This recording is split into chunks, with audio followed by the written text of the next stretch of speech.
This is the first annual anti-bullying summit for Troy University, and my office is very excited about it. My name is Avery Livingston. I'm the coordinator of civic engagement here at Troy University.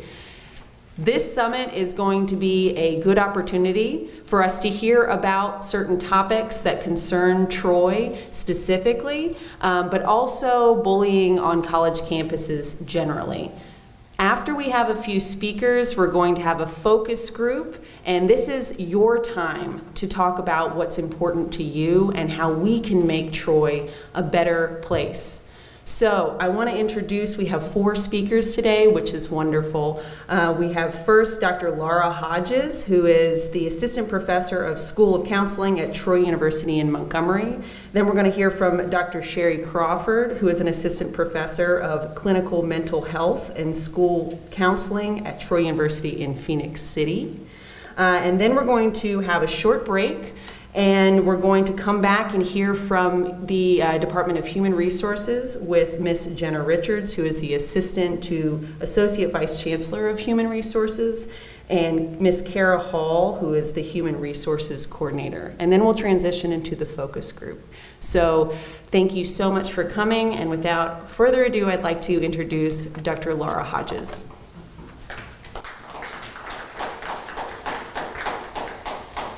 Well, I'm here, weather notwithstanding.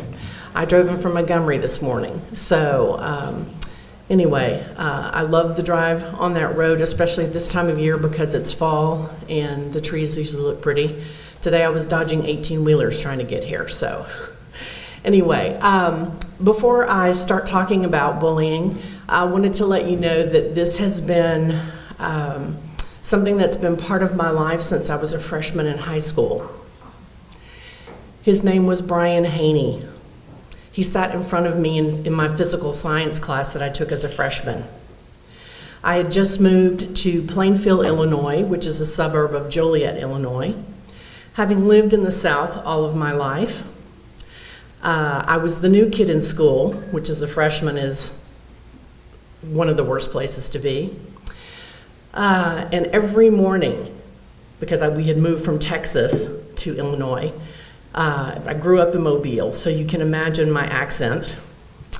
And every morning, while the teacher was checking roll, because we sat in alphabetical order, so Haney and then Hodges, he would turn around, put his elbow on my desk and look at me and say, "Well, Tex, how are things down on the ranch today?" Now you would think that was pretty innocuous, except that everyone around me, including someone that was my friend in the neighborhood when we got home, would fall out on the floor cracking up laughing.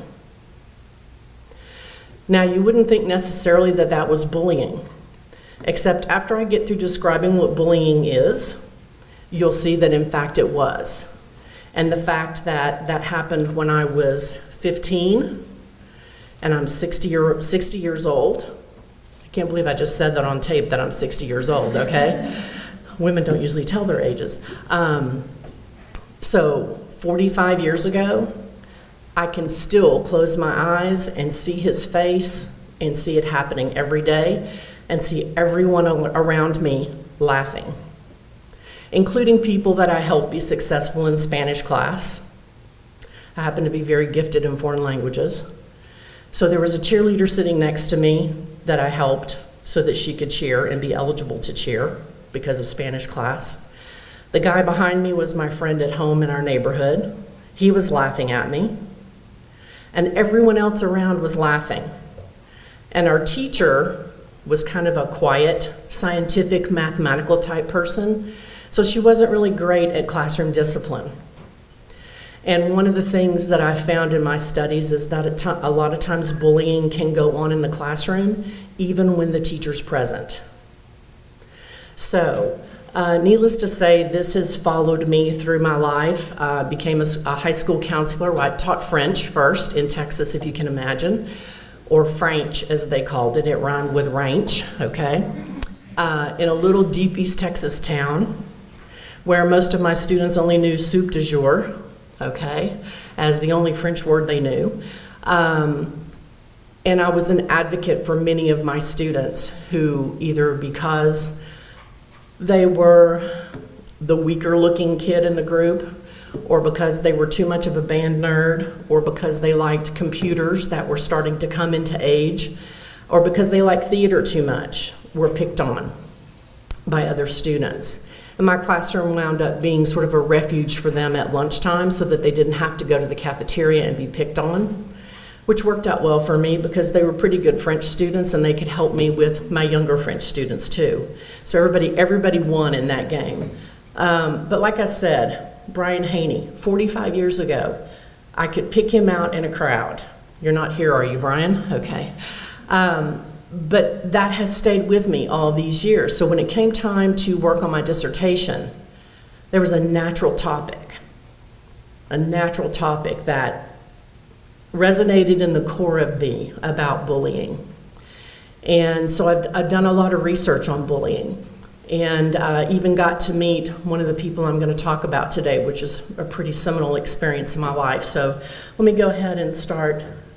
Dr. Crawford is coming. Of course, she's in this weather. So if I get finished before she gets here, you will see me do a tap dance, okay? As a space filler, I promised her I would tap dance. She said she was sorry she was going to miss that. So we talked about what to cover, and she is really going to talk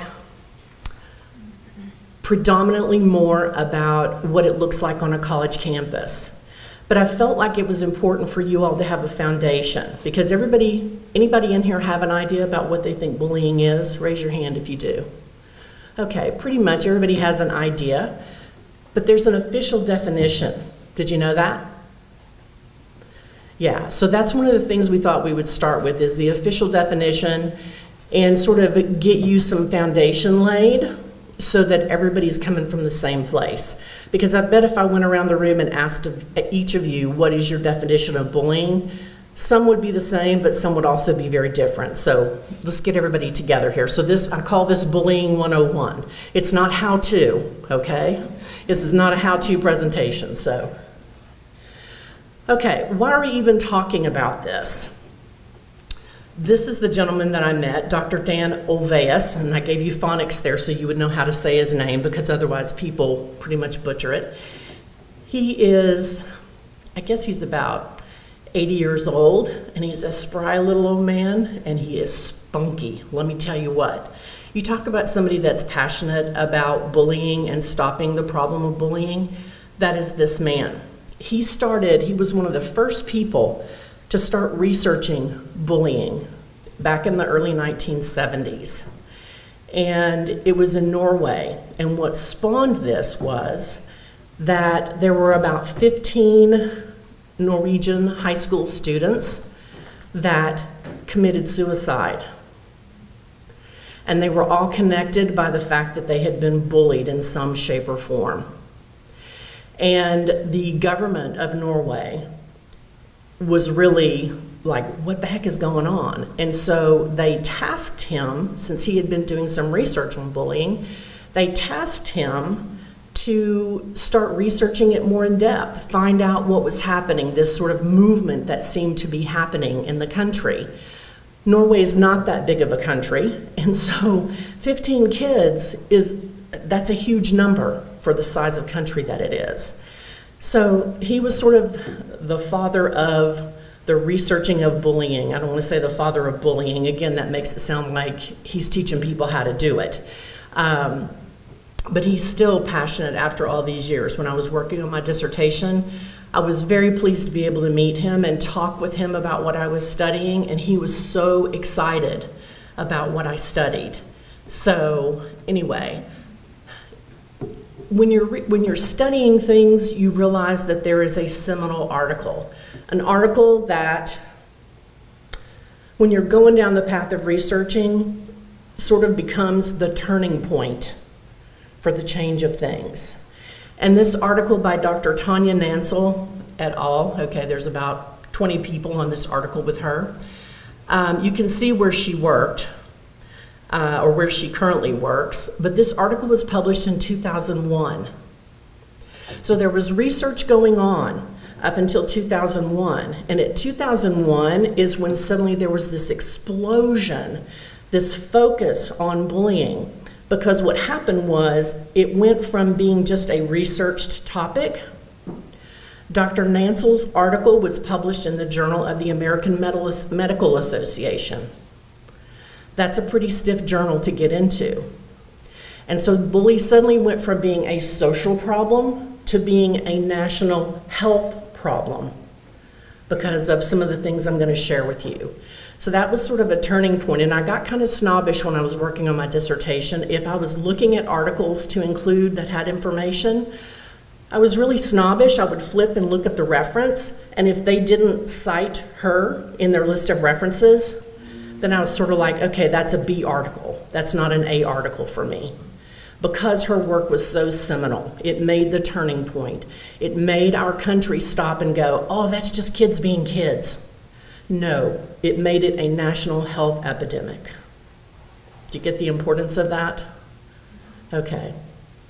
All right, the next thing, again, kids just being kids, or is there a rite of passage? Heard that. In fact, my mother, God love her, she's an Auburn graduate. I'm a Roll Tide kind of person myself. That's where my dad went to school, so you see which side of the bread my butter is on, okay? That's what my mom said to me, because I would cry every day. I'm a freshman in high school. Now, girls are dramatic anyway, and I was the oldest of 4 of them, so bless my parents' hearts, but every day I would cry. And suddenly I started doing this thing I did when I was in elementary school. I had a stomach ache. I didn't want to go to school. But miraculously at 9 o'clock, guess what? I was good to go. Okay, I'm ready to go to school now. Because what did I have first period? I had Brian Haney first period, okay? So after I would get past having to see, because I didn't see him the rest of the day in this high school I was in, only first period. So it's not a rite of passage. My mom just kept saying, oh, he just thinks you're cute. And I'm like, Mom, that's not what it is. Well, just ignore him. It's not going to work. How can you ignore someone that's sitting right in front of you? First period, every day. So it's not a rite of passage. It's not something people just need to get over or gut it up through it.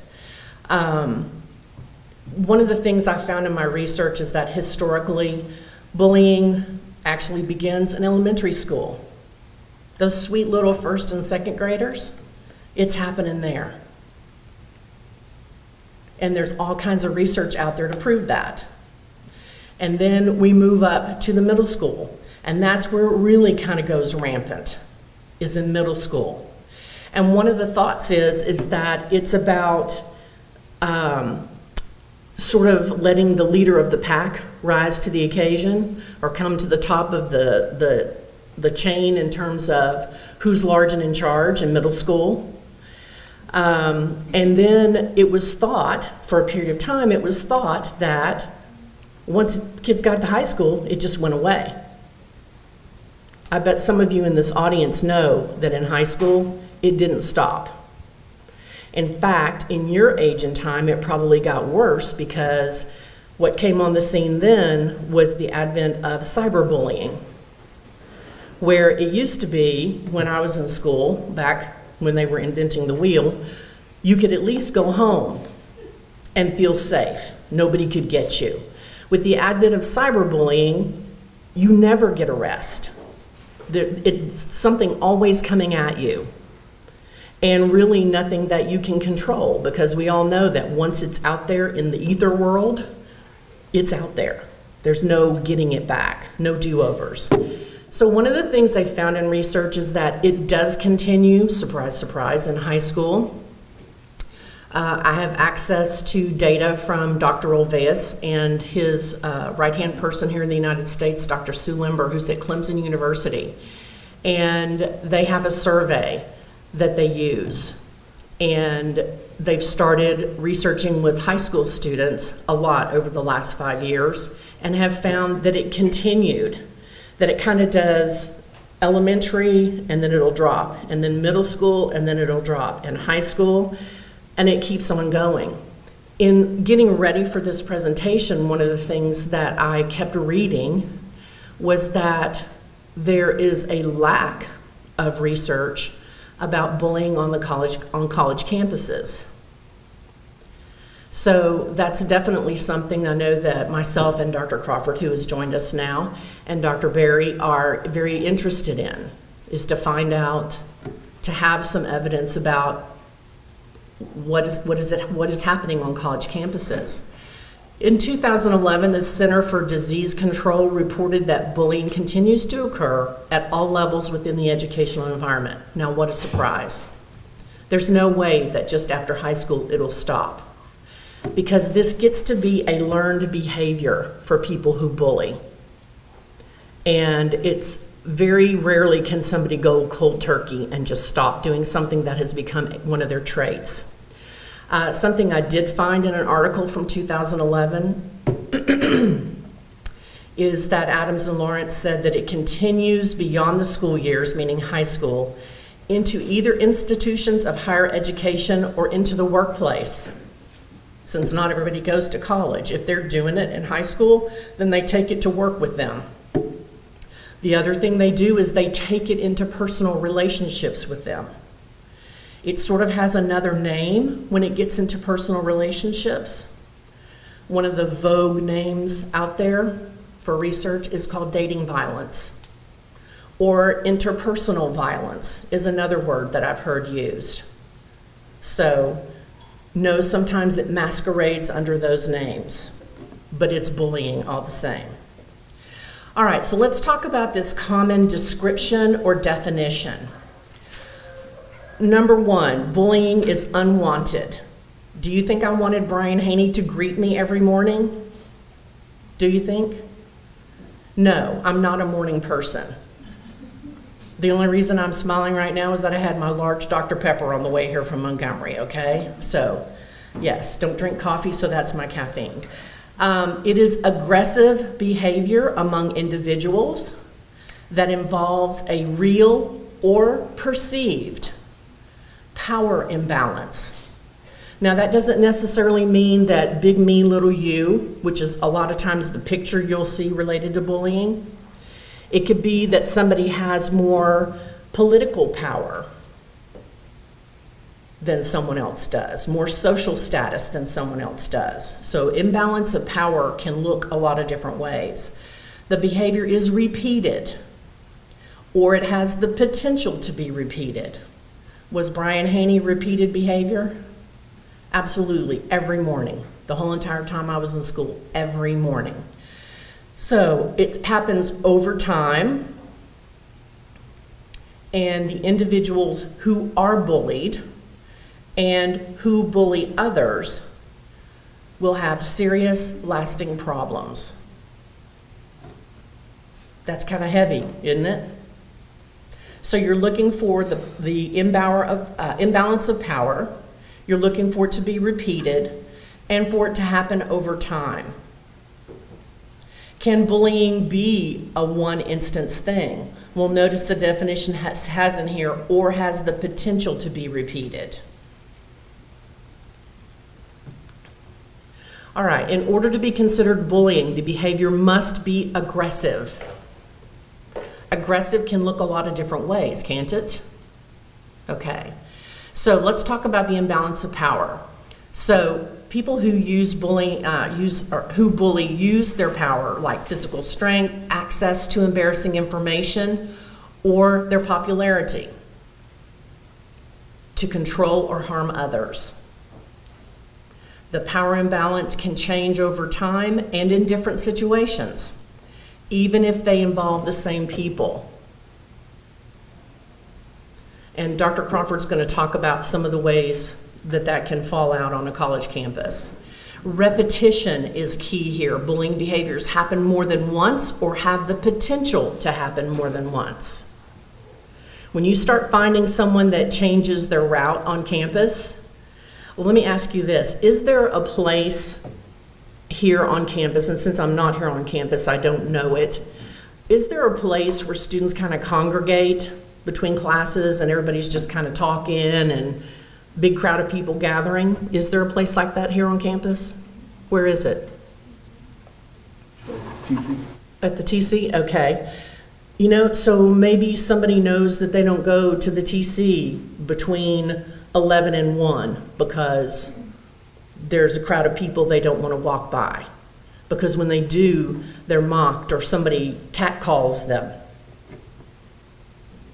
Ladies, how does it feel to be catcalled? Do you know what a catcall is? Okay, yeah, they all know what that is, okay? All right, or guys, you know, there might be a group of ladies that are catcalling you, okay? Women have gotten bold as we've gotten older, okay? So, let's talk about what it looks like. As we mentioned, physical bullying is the first thing probably that most of you thought about. Verbal bullying happens. And then relational aggression, or the interpersonal violence that I referred to earlier. So, relational aggression. Who could that be between? Relational aggression. Friends. Friends? Significant others. Significant others. That might go into the dating violence category too, okay? Who else? Relational aggression. Think about who you have relations with. I don't mean those kind of relations, but who you have a relationship with on campus. Teachers. Teachers, other students in your classroom. Where do you live? Roommates. There you go, your roommates. Okay? I'm telling you, and the guys know this, put 4 women together and all bets are off, okay? Right? Okay. And again, Dr. Crawford's going to talk some more about that. So, in which ways are students most bullied? Verbally is first. Rumors happen second. And exclusion. Girls, we're the world's best at exclusion, aren't we? Don't be her friend. Or let's don't say it in front of her because we don't want her to go with us. Yeah, some of you are kind of got that little embarrassed look on your face. I've done it. I'll own it. It was not pretty. I did it. Don't do it anymore. Now, in studies, you thinking, well, who does this apply to? Within a couple of percentage points of each other, these 3 fall in order, whether it's boys who are bullying or whether it's girls that are bullying. Another thing that they found is that it used to be that people were like, oh, boys bully more than girls. Well, that stands to reason. Guys are kind of physical, okay? Guess what? The girls do it as much as the boys do. They just do it differently. Ladies, we're so covert about how we do things. We are so covert about how we do things. Where the guys are just like, yeah, let's go for it, okay? The girls are like, okay, we're gonna slide around over here and we're gonna. So I thought that was really interesting, again, in my research to find, because I'm thinking, oh yeah, the guys are gonna do it more than the girls. The girls just do it differently. So who are the groups that fall out when this happens? You have bullies, you have the bully victims, you have the victims, and you have the bystanders. So these 4 groups are at every event that happens when bullying takes place. Each one of these groups is affected when bullying happens. It's like when bullying happens, there's a big paint spray gun going on.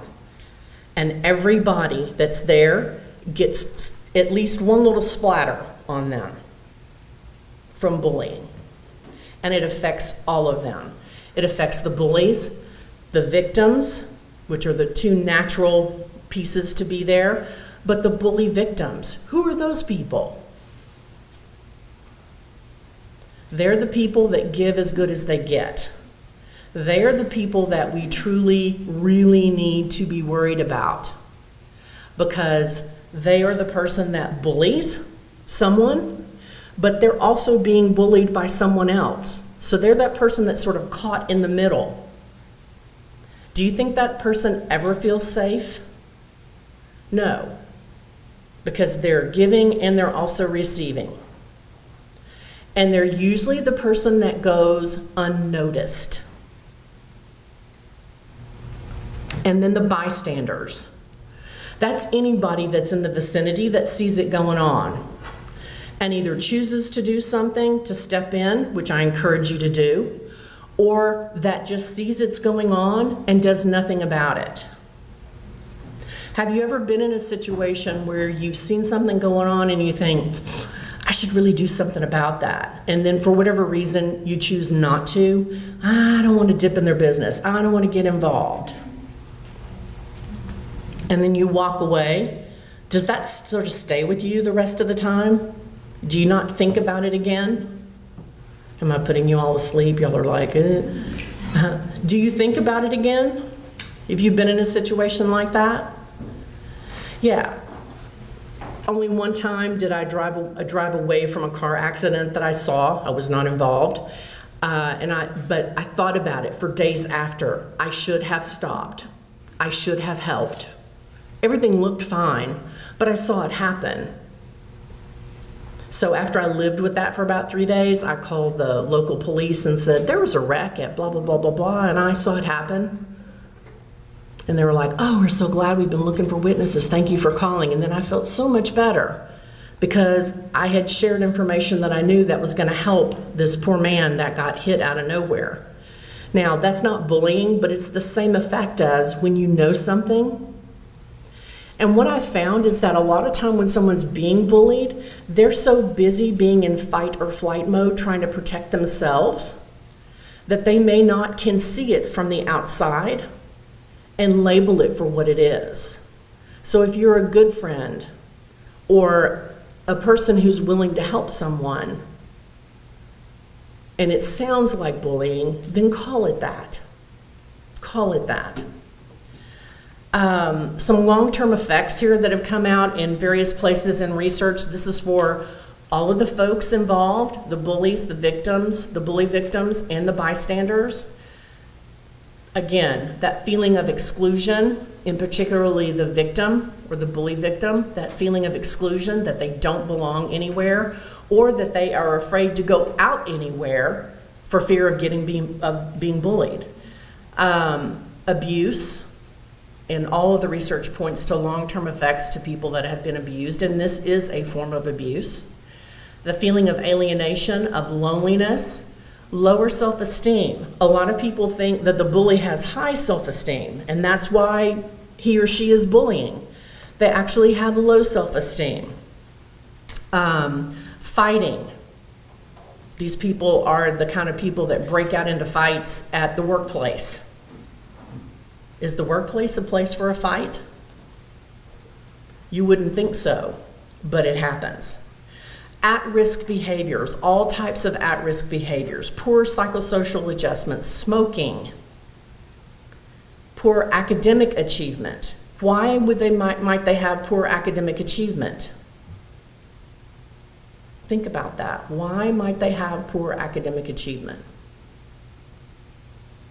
Not going to school anymore? Not going to school, afraid to go to school. Thank you. They also live in fight or flight mode. Do you know what that is, fight or flight mode? It goes back to your old brain, where as cavemen, the brain worked to help save them. Am I going to fight this or am I going to run like crazy? Well, if it's a bear, what do you think people did?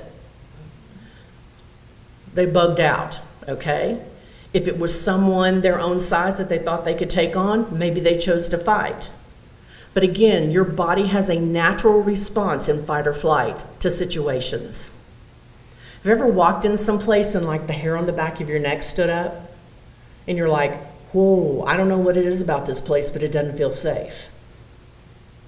Ladies, you may have, and guys, maybe you too have felt it walking across campus at night, even though you know this campus really well. There's just something that seems a little bit off. That's your fight or flight taking care of you. Now, that's one of the reasons that students will have the poor academic achievement is because they're so busy in their mind working on fight or flight, protecting themselves. Can they focus on too much else?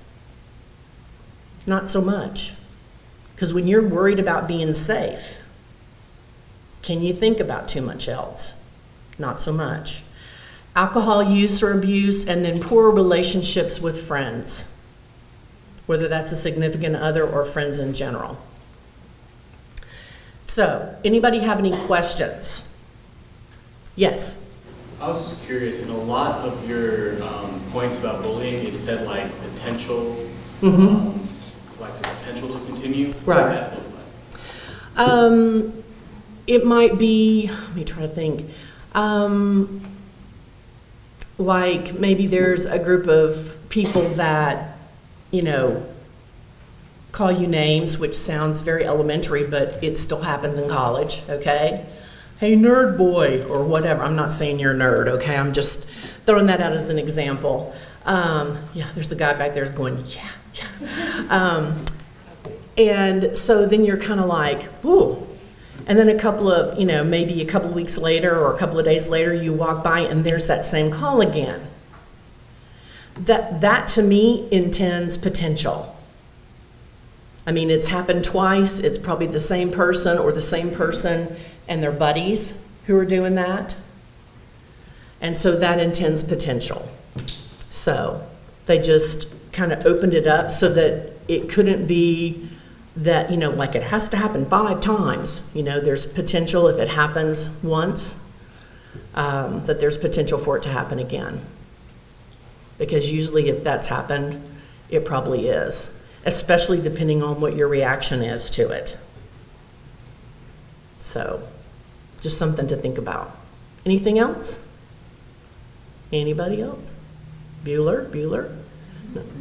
They got the joke, great. I find many times that I will use jokes with my students and they're like, huh? I'm like, okay, you missed it, sorry. All right, thank you for providing me this opportunity this morning. This is a topic I am passionate about. I'm on the Montgomery campus, and I have one of those strange and unusual email addresses that's L Hodges, 154803, but if you look me up in the address book, Laura Hodges or Dr. Laura Hodges, you'll find me. So anyway, I appreciate this morning and hope that you all learned some things here today that can help you. And I'm here if you have questions after the fact too. So thank you very much.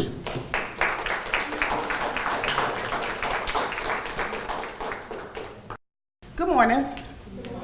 I'm Dr. Crawford. I'm from the Phoenix City campus, and bullying or anti-bullying is a passionate research topic for myself as well.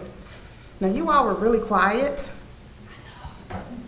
Being a previous school counselor and liking to present, I'm gonna need a little bit more feedback from you all, okay?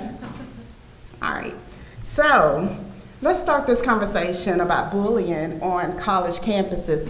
Dr. Hodges mentioned earlier that there's not a lot of research. And I think it's because college students don't talk about it. Raise your hand if you've been bullied. I'm putting you on the spot. Yeah. Raise your hand if you've been a bully. I'm gonna raise my hand. Raise your hand if you've been a bystander. You've seen it happen, but you just kind of slid out of the way because you didn't want the attention on you. Well, it's a cycle. Bullying is a cycle. And at some point in time, you've probably been in every single one of those roles, whether you wanted to or not. So as we talk about bullying on college campuses, most people think, okay, it's a trivial word, it's a K-12 word. Once you leave high school, it doesn't happen anymore. Not exactly true. How many of you all belong to sororities? I do. How many of you all belong to a fraternity? Yeah. Now, I'm gonna say one word, and as undergrads, you may not understand this, but when you graduate, you will. Underground. Anybody know what that word means? When we talk about fraternities and sororities, underground. Well, I belong to a sorority and I pledged as an undergrad, okay? In sorority world, that means a lot. Or it means something different, which means there was a lot of underground behavior. I guess we can call it hazing. That when you pledge or you join a sorority or fraternity after graduating, which is you go alumni, and some people are like, oh, you're not undergrad, you're alumni, that means something different. So for those of you who belong to sororities, who belong to fraternities, how many of you all are familiar with hazing? Maybe I should have said this before I started. What we say in this room, as long as you're not telling me that you are harming someone else or yourself, can pretty much stay here. So I really want to know, how many of you all know what is hazing? How many of you all have seen it? No one wants to admit. You're already a member now, they're probably not going to take your membership. But they would if you were in the process of it. Hazing is a form of bullying, okay? Even though it's done in good spirit, we want to bring you into our fraternity or sorority the right way, it's bullying. And the funny thing about it is, once it's all over, we expect these people to be our best friends, right? Our sisters, our brothers. But we just spent the last few months hazing them, having them to bring us lunch, when we know that college students, we don't have any money, not for real. Or, I don't know, wearing the same colors or repeating phrases, or sometimes hazing get a little bit more serious than that, and people get hurt. However you look at it, it's bullying. So it doesn't end after high school. What you see on the slide here is some statistics in terms of bullying in college. These numbers are low. I suspect they are lower than what actually happens because college students don't report it. Those of you who raised your hand and said, I've been bullied, have you ever reported it? I see one person says yes. Is there only one person in the room that's reported it? So if no one is reporting it, how do we address it? What do we do about it? Those of you who have experienced it, did it feel good? Did anybody like it? I didn't. Or want it to continue to happen. If you don't report it, that's what happens. It continues. So we know that bullying is not just a schoolyard problem. As Dr. Hodges explained, it follows us to college. It follows us to the workplace. Can I be honest with you all? In academia, there's a whole nother culture similar to the college culture. And guess what? There are bullies there too. Okay?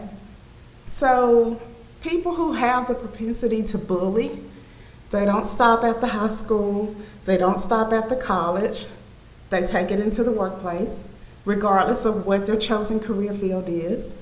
They take it into relationships. That's when we see dating violence, we see domestic violence among spouses, we see supervisors, administrators, or whomever who tend to bully their employees into doing what they want them to do, work-related or not. And we see it in the media. We just finished watching the Bill Cosby episode, and now we have Kevin Spacey and the Weinstein guy. Yeah, it's sexual harassment, assault, but the foundation of it is bullying.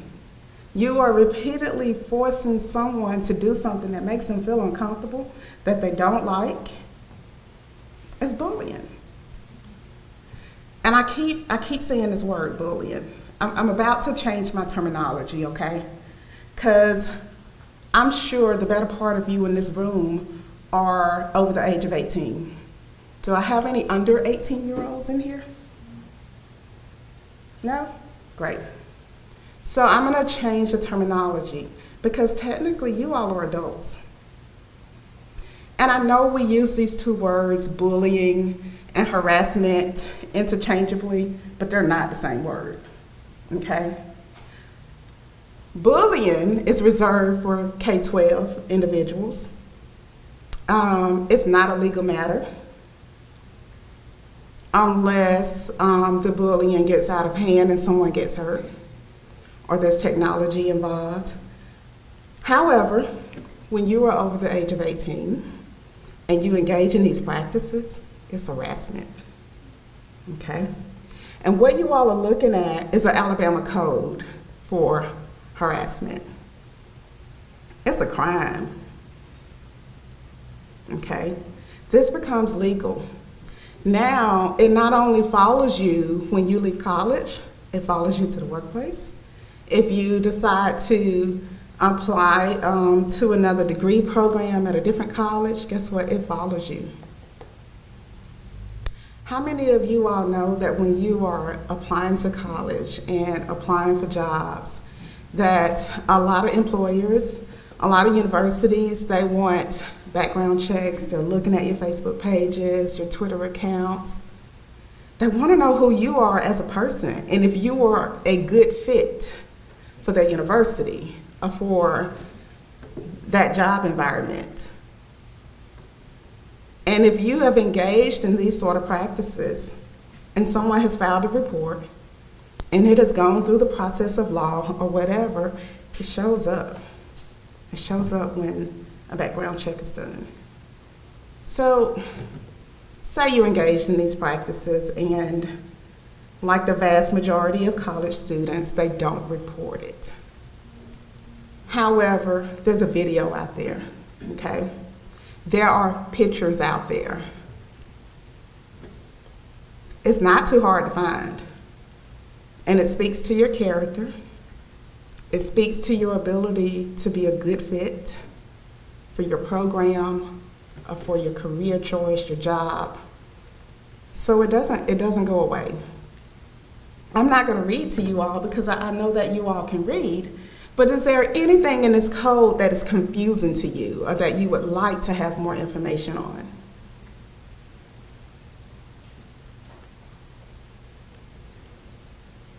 Okay. So I hear crickets. That means that everyone in this room understands the Alabama code as it relates to harassment up until this point. Yeah. Okay. So here's the rest of it. It's a Class C misdemeanor. I know, don't sound really serious in comparison to felonies and other things like that, but it follows you nonetheless. Okay. I'm gonna give you all a second to just kind of see what else is in the code.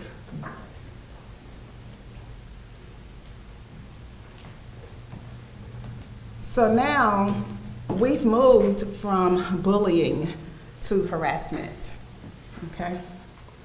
Are any of you all familiar with Title IX? Do I have any panel council people in here who are maybe in charge or have a leadership role in a sorority or a fraternity? You like, she's not sure. She's not committed. Are you? Okay. So in some part of your training for that leadership role, have you had a conversation about Title IX? I think we have. I honestly can't really remember. It's been like a year now. But I remember hearing Title IX. Yes. And it's a lot. In your defense, it's a lot to read and to take in, but what it is a federal code that talks about protected classes in regards to harassment, discrimination. Does anybody know what those protected classes are? Okay. One is a sexual orientation. Okay. So when we're talking about our LGBTQ students, okay, and they are subjected to harassment, verbal slurs, ostracized, and things of that nature, is covered under Title IX. Another one is ethnicity. And when we harass, because we're not talking about bullying, because I have a room full of adults. Based on ethnicity, it's covered under Title IX. So now we're talking about federal guidelines. When we discuss age, religion, okay, covered under Title IX. Do you all know what that means? Does that make sense? Y'all with me? So when we are engaging in these practices and they are specific to those protected groups, now we have federal issues if it's reported. And I keep going back to our big groups, whether it's a sorority or a fraternity or a, I don't know, the photography club or whatever club it is on campus. Now we're talking about groups of people. And now this does not only impact you as an individual, it impacts your identified group if you engage in these behaviors as a member of said group. So now your whole group is being investigated. And I know we don't want that. So it happens. I graduated from Auburn. And our campus over the years have had a lot of issues with Title IX, infringements, if you will, from both fraternities and sororities. And it's not what you want. Your group gets kicked off of campus. Your national organization will no longer allow you to hold membership intakes, have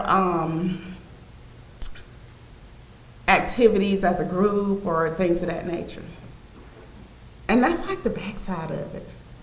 But when we think about the individuals that were on the receiving end of this, now we're talking about, Dr. Hodges gave you a long list of factors in bullying.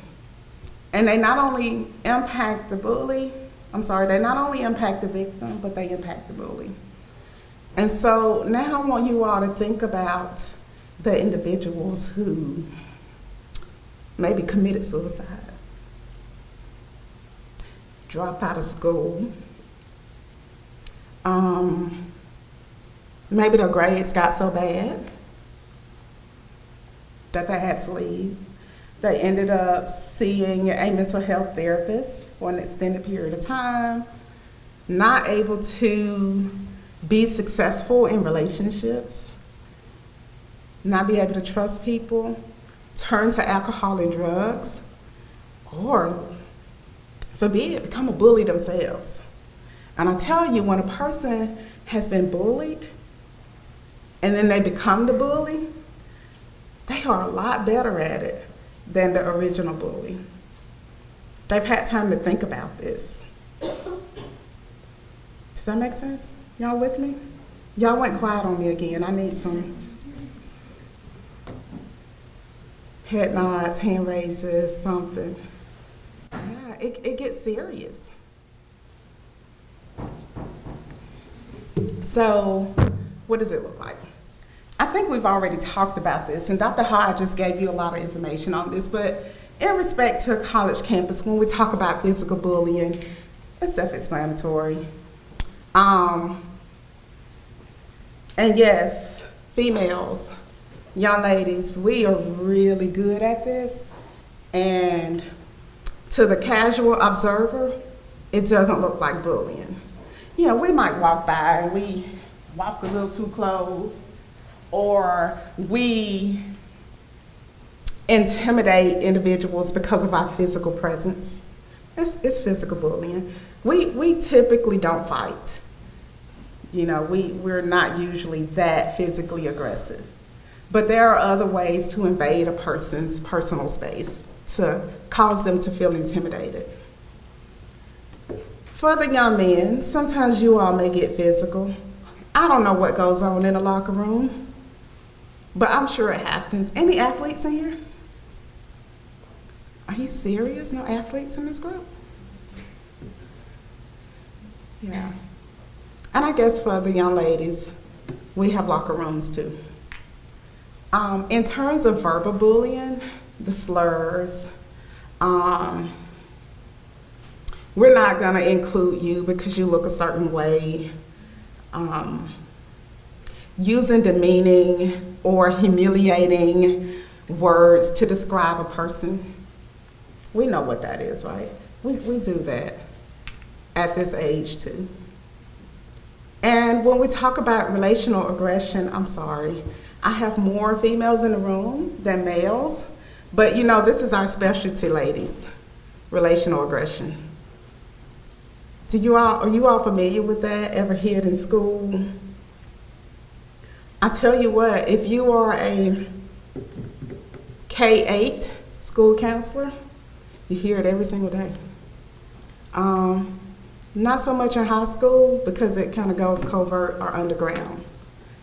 When you decide that someone cannot join your group and you purposely leave them out, relational aggression. When, or you purposely decide to not befriend someone and encourage your friends to do the same thing, relational aggression. Now, I know I don't have athletes in the room, but I'm picturing kickball. Why am I picturing kickball? It was one of my favorite things to do as a school counselor. But it could easily be baseball, it could easily be football.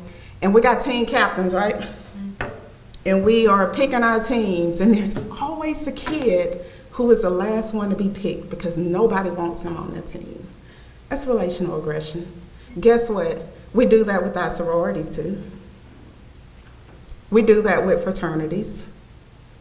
It's relational aggression. That's what it looks like on a college campus. Cyberbullying, one of my specialties. How many of you all have a device in here? Laptops, everybody. Everybody has a device. Even the elementary kids have a device. And so I know you're on social media. You're taking pictures, you're making videos, you are putting your thoughts out there for the world to hear and see. Is there anyone in this room that does not have a social media account? It's like the way the world is now. We can't get away from that. But when you use these methods to harass other individuals, whether you are starting rumors, posting pics, videos, creating pages, fake pages, to humiliate or demean an individual, it's cyberbullying, cyber harassment for you all. The law is catching up with it. They're a little slow, but there are now some states that have laws against cyber harassment and cyberbullying for the ones who are in K-12. As a matter of fact, there's a city or a county in New York that just passed a law that they are going to hold parents accountable for their child's bullying behavior. You know it's gonna only trickle up to adults as the law starts to catch up, because when we talk about the cyber world, if you are anywhere in the cyber world ever, you have what we call a digital footprint. And what that means is that anything that you have ever texted, hit send on, researched, is out there to be found because it's based on your IP address. Okay? There's no way that you can surf the World Wide Web without an IP address. So when it comes to technology, be careful. It's harassment as well. Anybody ever experienced harassment via technology? Ugly text messages, things posted about you on, oh my gosh, I'm gonna date myself now because I know that you all are not using Facebook anymore. That's for us. What are you all using? Twitter? No Twitter. Instagram? It's still Instagram? Snapchat. See, that was the problem I had too when I was K-12, is that the students would keep changing these platforms. As soon as I figured out what platform was being used, guess what? They change it. It's a different one. So now I have to learn a new platform. That's why when I said Facebook, I'm gonna date myself. See, I'm LinkedIn, I'm still Facebook, and I have a lot to say, so Instagram doesn't work for me, and nor does Twitter. But hey, Twitter just upped their character count. Who knows? We'll see. So when you're using those modalities, you really need to be careful. We've already talked about the second one, bullying based on belonging to a specific group, or harassment based on belonging to a specific group. And then we have the sexual component. Whether you are using inappropriate language, okay, making inappropriate requests, or placing yourself physically in a sexual manner to that individual that intimidates them and is unwanted, okay? And it's not gender specific. Ladies, we can sexual harass just like the young men can. All right? Comments or questions so far? All right, I don't know how I am on time. Here are some additional legal matters that you should consider when you are engaging in harassing behavior. It becomes a crime. Physically assaulting someone. Again, harassing someone based on gender, racism, sexual orientation, religion, those protected classes. Making violent threats. Maybe you don't plan to do anything. You just want them to feel like you are. But when you make violent threats, whether you act on them or not, it's a legal matter. Okay? Death threats, goes without saying, legal matter. We've already talked about the obscene and harassing phone calls or texts. Sexting, especially, and you all have to be careful, especially if you are right on the cusp of adulthood. And you're 19, all right, and maybe your high school love is 17. You know, in Alabama, there's a 2-year age difference when we talk about being sexually involved, okay? That's one of my other areas. I'm not gonna get off topic, but you need to be careful with that as a 19-year-old, okay? Extortion or sextortion, saying that you are going to put some picture or whatever on Facebook, or you're gonna tell the whole campus and put up flyers that a person did a certain thing if they don't provide you with some sort of sexual favor. It's against the law. Child pornography. I know y'all are wondering why I put that up there. I was thinking about the ages that may be in this room. When we use technology and devices to sext, send inappropriate pictures and things of that nature, again, you have to be mindful of who your object of affection is. If they are a minor, okay, 17, you're still a minor. 18, you're still a minor, okay? This child pornography is against the law. So these nude pics of body parts that perhaps, I see some of the faces. I happen to think it's disgusting, but some people may not. Who knows what they do when their doors are closed or they're looking at their devices? It's, you know, your personal business, but it happens. You need to be careful with that. Stalking, okay, is another big one that happens on college campuses. If Jennifer says to Mike that she no longer wants to be involved and she wants to part ways, it's not okay for Mike to follow her around campus and watch what she's doing, or vice versa. It's against the law, okay? Hate crimes goes without saying. Taking photos of someone when they least expect it, or they expect that they are in a private environment There was a big court case that came up about a young lady in the locker room, and she took pics of another lady in the locker room, and she posted them, and she talked about how disgusting this person looked. Guess what? She was charged. Did any of you all see that on the news? I did, but I had a question. What about if someone took a photo of your car at your house or something, and that was your private place? Is that stalking or bullying or anything? It wouldn't be, because it's a vehicle and it's not it's not you as an individual. Now, it wouldn't be stalking or harassment. However, if they took that picture of your vehicle at Motel 6 and they said, you know what, I'm gonna send this picture to your fiance because I know you was not at Motel 6 with your fiance. If you don't do the following things, then we have a problem. Because they're using that to exploit you, and especially if they're asking for sexual favors. So when we talk about taking pictures of someone, it has to actually be that person, like they're the individual. And then extortion, that's what I really just described with the taking a picture of the car at Motel 6. So what do you all think about this? I don't know how much time I have. Okay, I would love to hear from you all and your experiences, or maybe there was something that was in this PowerPoint that you have additional questions about and you want to talk about. Yes, ma'am. I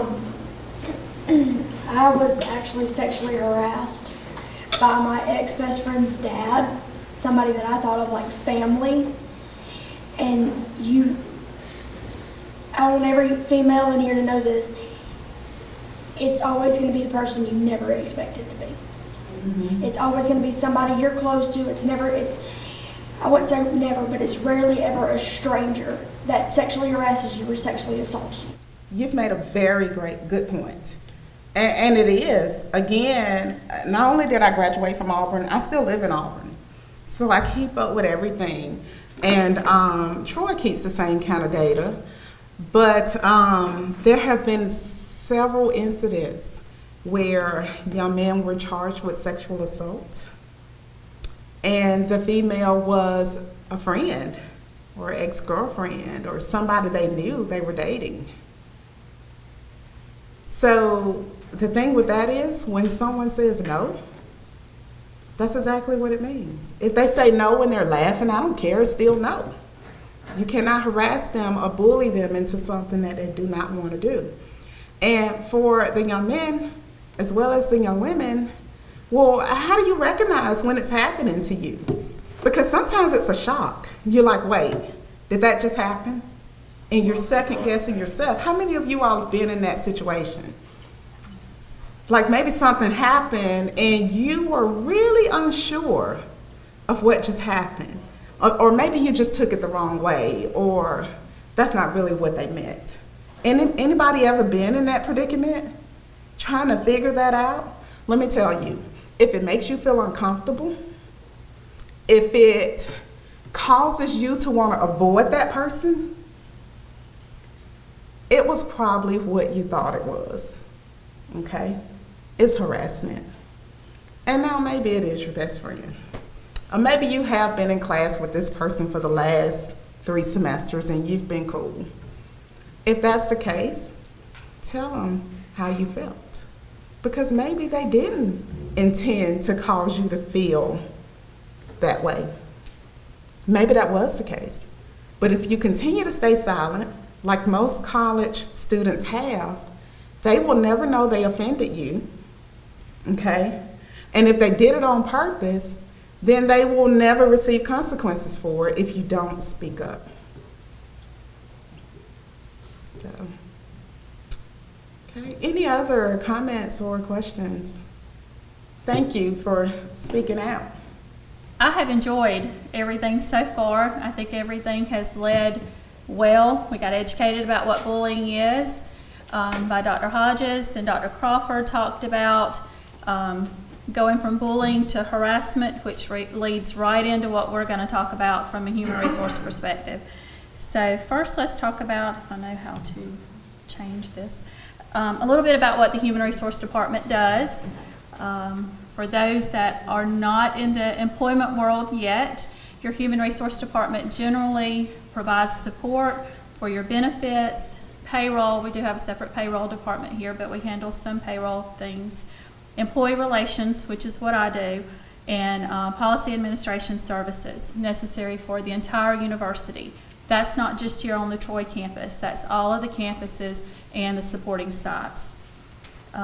In regards to employee relations, that's a large umbrella, and part of that is actually facilitating the grievance process and investigating allegations of harassment and discrimination as it pertains to the employees on the university. Just a disclaimer, I'm probably not going to be as good as Dr. Hodges and Dr. Crawford was today. They're used to getting up and instructing. I am used to doing training, and to me that's two separate things. Training, we're going to talk about policies and procedures and how to implement that. So anyway, I was just thinking about that while we were sitting there. I just thought I'd throw that little bit of disclaimer in there. For the purposes of this presentation, we'll be discussing HR's role in addressing the allegations of harassment or discrimination between faculty, staff, and students. Now, this is an anti-bullying summit, but as Dr. Crawford mentioned, bullying and harassment are used interchangeably, and I think I mentioned that somewhere too. I'm going to start out by telling you the definition of harassment from a policy perspective here at Troy University. And harassment is any comments or conduct consisting of words or actions that are unwelcome or offensive to a person in relation to, as Dr. Crawford mentioned, the sex, race, age, religion, national origin, color, marital status, pregnancy, disability, or veteran status.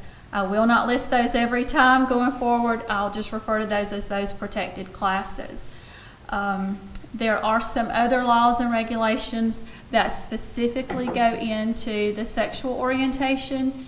In this, it falls under the sex piece of it. So that's implied. This is inclusive of comments or conducts by a person in a position of authority that is intimidating, threatening, or abusive. Harassment can also occur between people of similar authority. Harassment occurs when it is known or ought reasonably to be known that such comments or conduct would be unwelcome. Again, some of the items, the topics that we've already been discussing, but this is from a policy perspective. Here are some examples of what harassment would include. Again, gestures, remarks, taunting, innuendos, display of offensive material, threats, imposition of academic penalties, hazing, stalking, shunning, and exclusion related to the discrimination or harassing grounds. And we always encourage the victim should directly inform the harasser that the conduct is unwelcome and must stop. The victim should report any complaint as dictated by policy. And I'll come back to that in just a second. Now, who can be a harasser? That's the next thing that is mentioned. It's anybody. And again, I'm talking from an employer perspective. But here at the university, not only do we have employees, which is going to be all staff and faculty, we do have student workers. So we have student employees. But because we're an employer, it also means that if those individuals are the harasser, then we do address that. So again, an agent of the employer, a supervisor in another area, a coworker, or a non-employee to include students. In this case, a supervisor is someone in an authoritative position. So what is your teacher? What is your instructor?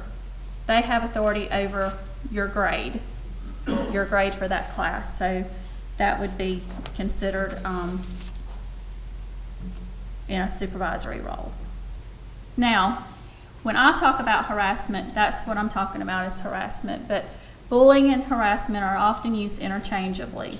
I'm going to talk about the difference from an employer's perspective. And bullying can be defined as a pattern of conduct rooted in power differential that threatens, harms, humiliates, induces fear, and or causes substantial emotional stress, which is all those things that we've already talked about.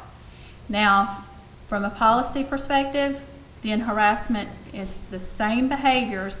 The difference is when the bullying takes place because of those protected classes that we've mentioned. Bullying can originate from or lead to discrimination. Now you're thinking, okay, that's the same. Harassment and discrimination is the same. There is a little bit of difference in that.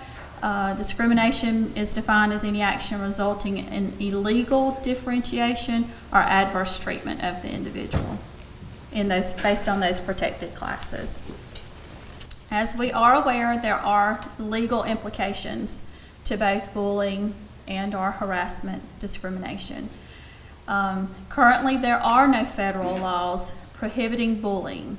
However, some bullying behaviors cross the line into discrimination or harassment, which is covered under the federal civil rights laws.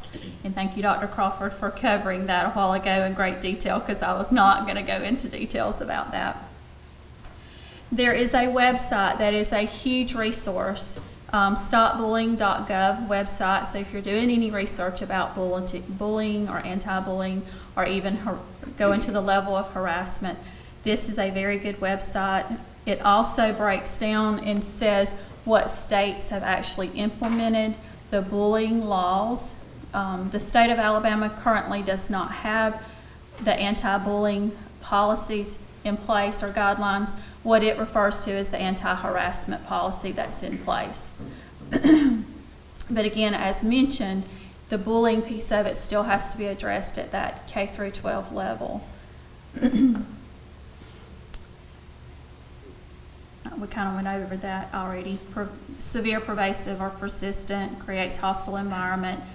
The main thing to remember is it's going to limit that student's ability to learn in that environment. I mean, the whole purpose of being in school is to be educated. And if you're not comfortable there, if it's a hostile environment for you, then there's no focus for you. And there's academic implications with that. So, and then, of course, based on those protected classes. Okay, how does HR handle those allegations? Typically, HR becomes involved when the allegations are suspicious of harassment or discrimination between the faculty or staff member and a student.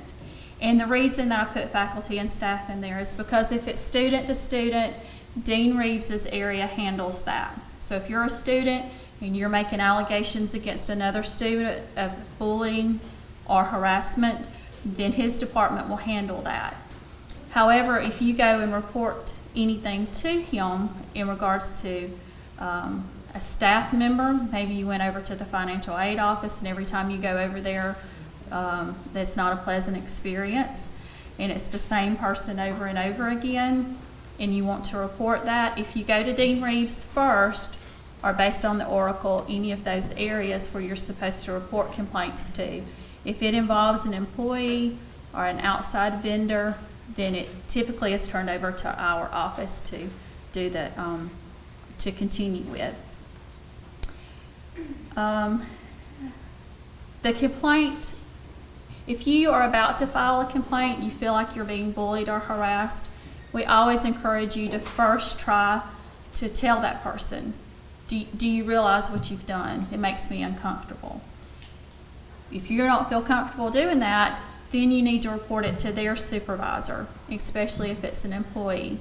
Again, you may not feel comfortable enough to go to that person's supervisor, so you can come straight to the HR office and you can report it actually to me. So you just come in, and sometimes somebody will come into the office and they'll go, I don't know what to do. I don't know if this is exactly a complaint. I just need to know what to do. And we sit there and we talk about it. Well, sometimes by the time the person leaves out of the office, they'll go, well, I hadn't thought about just saying something to them about it. And they'll go back and they'll say something to them. I may never see them again. But I always try to encourage them to follow up with me to say, okay, did it stop? Are you ready to go to the next step? So it's never just, I'm not going to do anything. Once it's reported to the supervisor turns it into HR. And if Once it's turned in there, then I'm going to contact you as the person making the complaint. Now, once we sit down and talk about your complaint, I'm going to ask you, how do you want us to handle this? Do you want us to handle it informally, or do you want us to handle it formally? And of course, the first question asked back is, what's the difference? The investigation piece of it is the same. It's always looked into. I'm first going to have you, if you don't bring me your statement, we're going to talk about it, then I'm going to ask you to give me a written statement. The reason for the written statement, it's going to give you an opportunity to list out those details. You're going to tell me exactly what instances have occurred.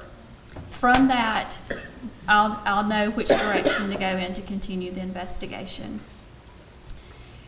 In all cases, the accuser does have to be addressed. They have to have the opportunity to say, no, I didn't do that, or yes, I did do that, or I didn't realize that person took it that way. And again, you're the one receiving that behavior or that comment, the person that came in with the complaint. I have to address it from your perspective and not the intentions of the person that done that to you. They could seriously have innocent intentions about it. They were just kidding, but that's not how you perceived it. So the perception is what has to be addressed. So the offender, again, has the opportunity to make a statement. I have interviewed you at this time too, the one that's brought the complaint in. So you gave me your written statement. I'm going to bring you back in and ask you specific questions. Those specific questions are going to let me know if the behavior or the comments were made in regards to those protected classes that we talked about.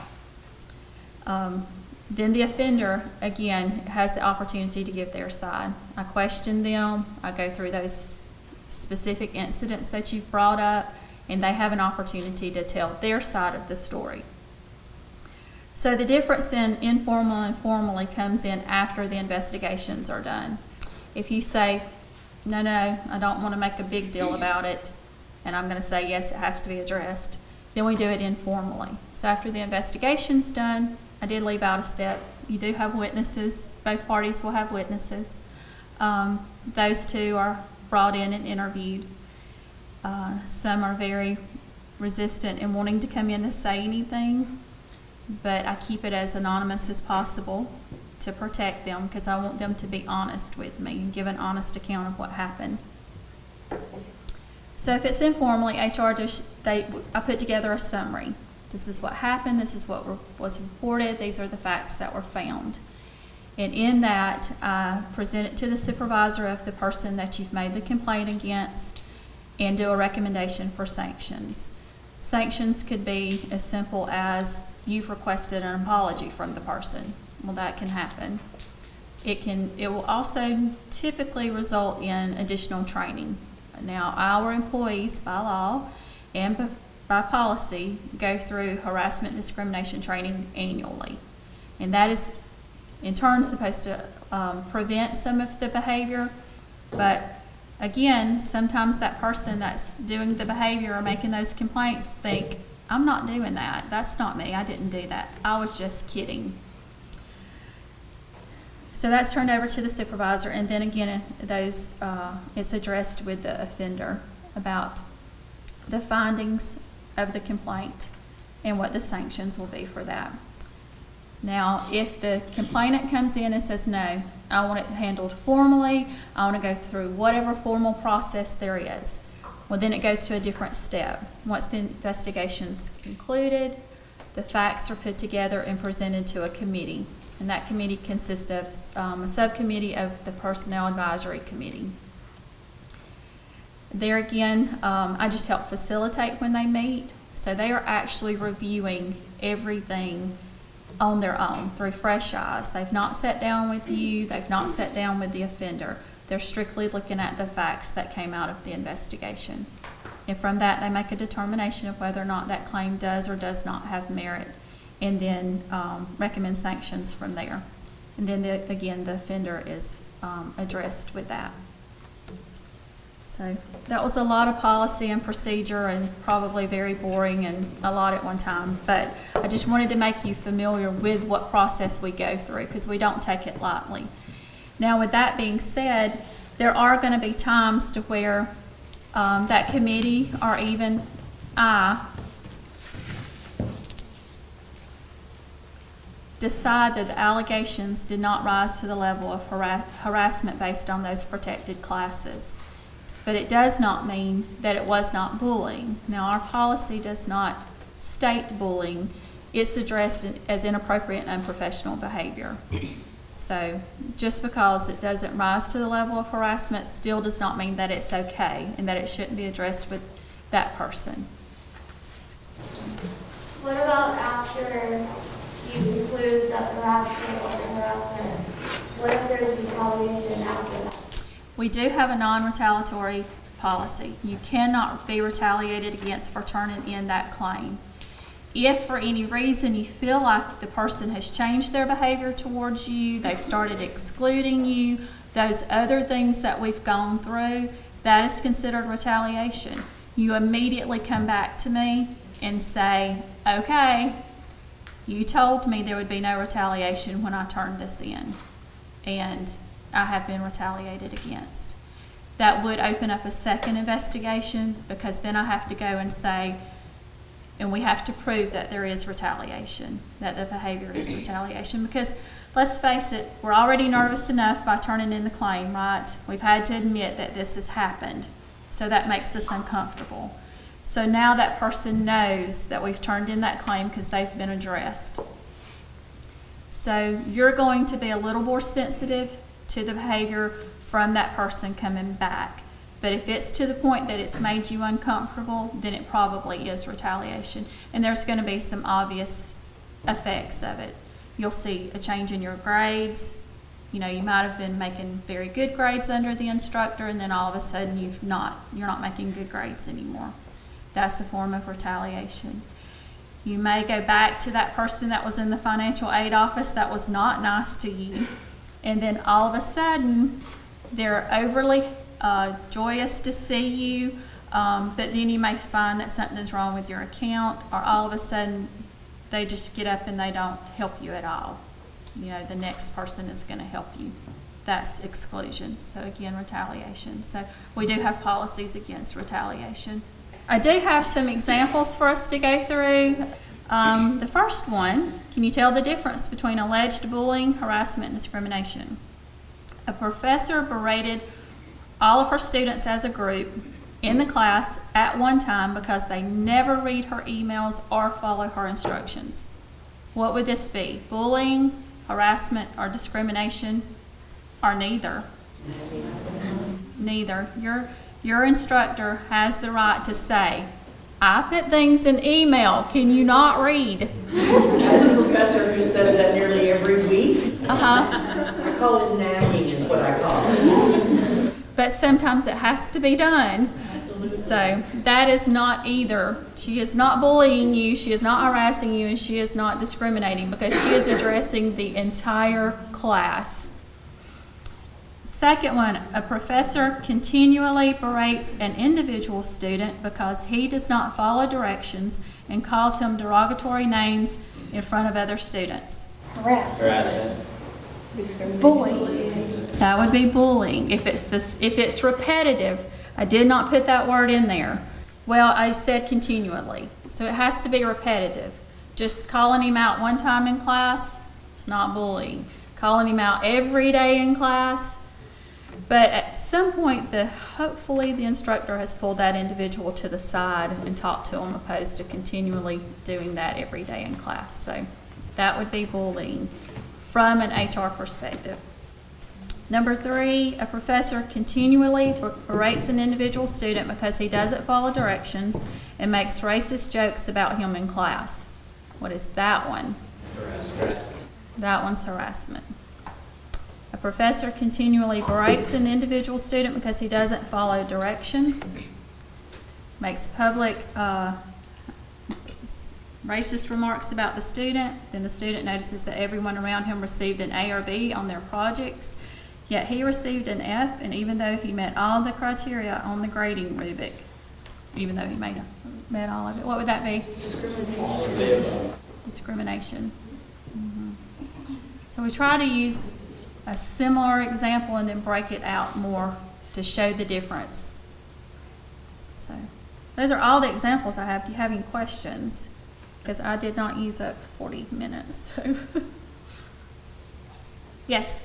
Has there ever been a situation where maybe HR disagrees with one another, like maybe like one person thinks it's this, the other thinks it's that, and like how do y'all from there decide what the actual description is? Because there are different individuals within the HR office, we all have different views and or see things differently in opinions. So we have had that come up. But then you have to refer back to your laws.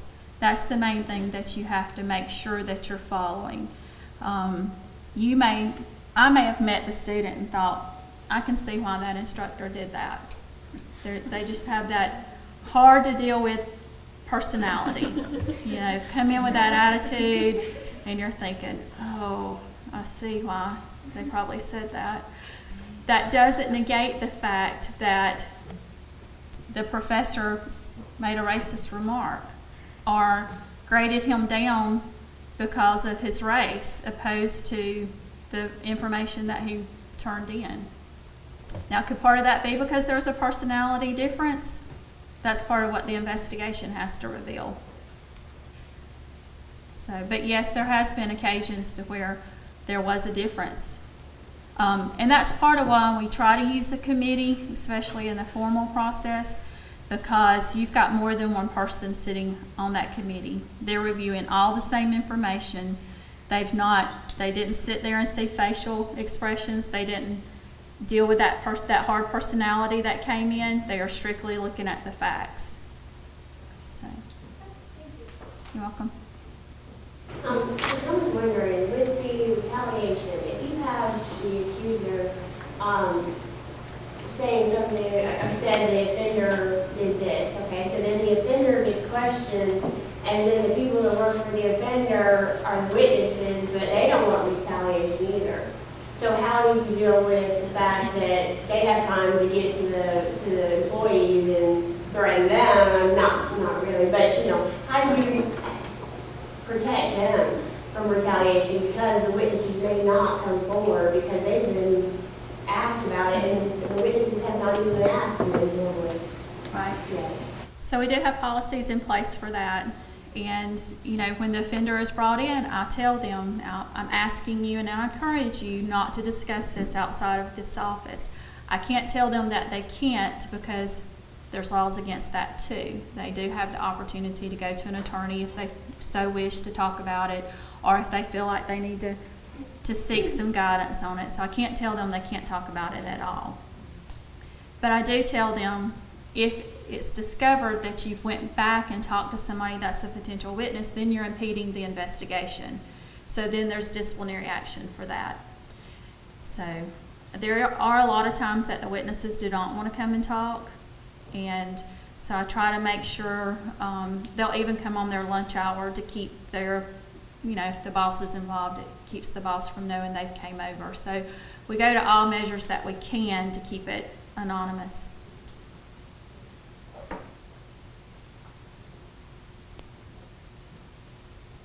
Yes? In the last case, how do you prove that the student is discriminated against with their grades? Again, we would have to bring in the academia side of it. We'll have to bring in instructors that are from the same department and review the information. So we have to refer to the academic department for assistance with that. Any other questions? I don't have anything else.